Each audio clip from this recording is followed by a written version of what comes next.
Hi everyone, very happy to be here and to share some of our work on sustainable mobility. Equiterre's mission, we're in Montreal. Equiterre's mission is through demonstration, awareness raising, research and support projects.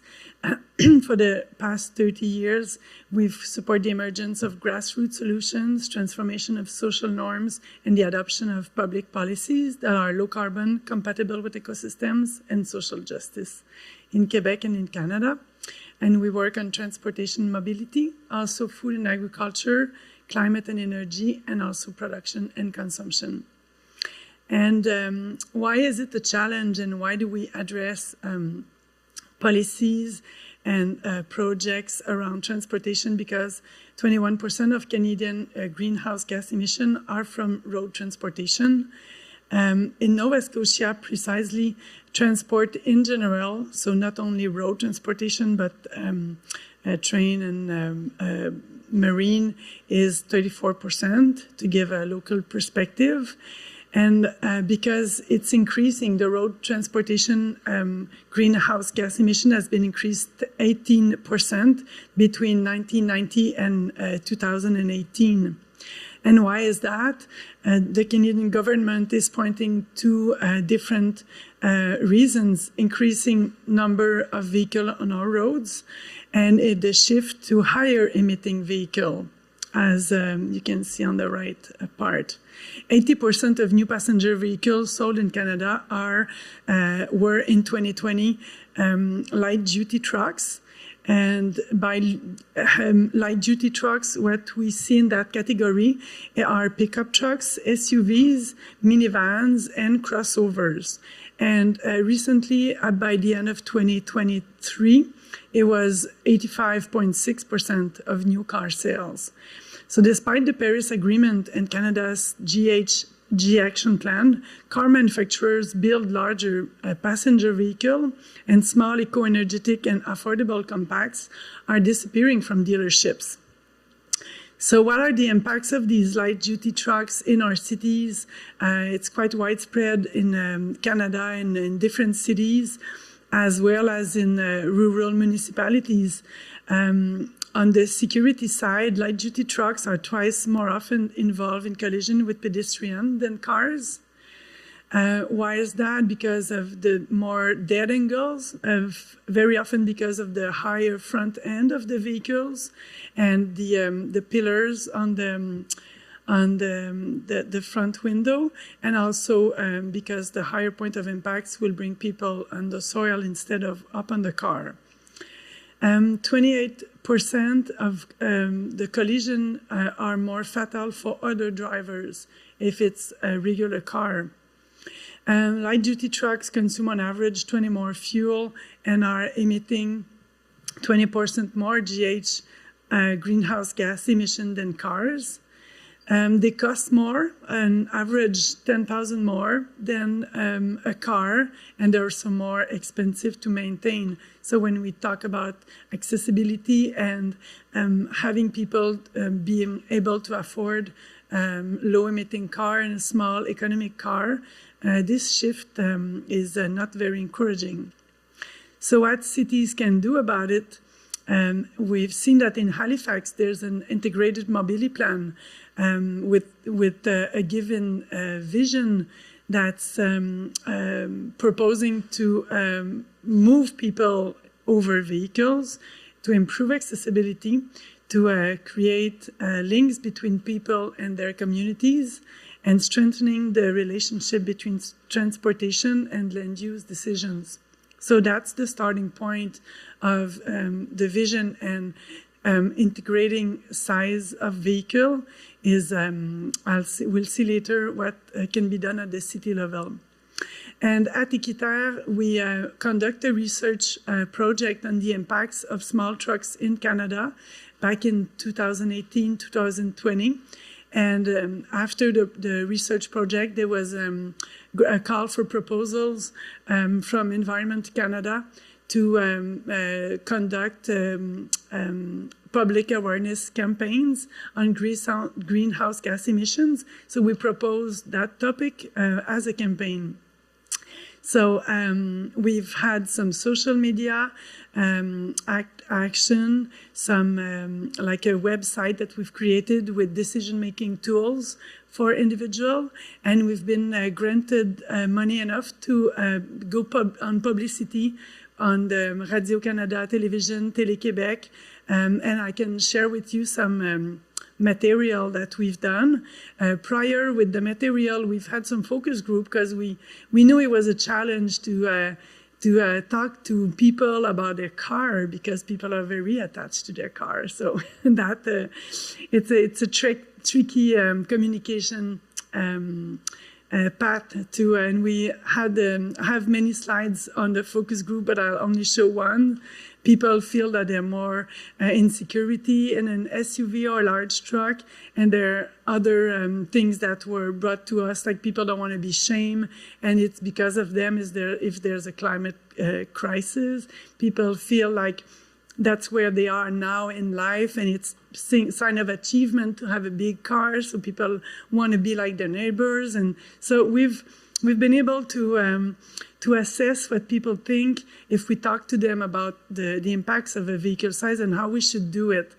And we'll let you see some of the video execution that we did that were presented on social media, and after some were on TV last year. Is the sound working?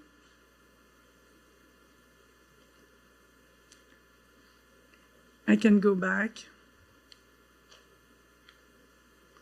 Let's see if the...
This one was on TV. Next one too, and I'll show you in French. You'll figure the content, but it's interesting to have it with the voice that was on TV because the other one didn't have the voice in English.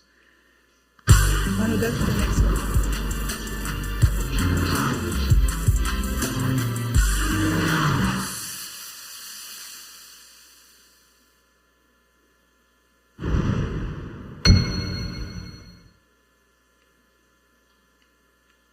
Un VUS avec près de 3000 litres d'espace de chargement.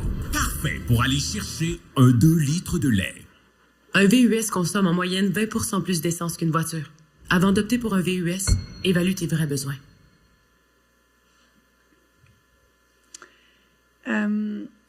So after the campaign, we did a provincial survey on the internet, in fact, and when people haven't seen the campaign, we would show them some of the execution, and we wanted to know if the impact was positive or if people have learned. And here are some results.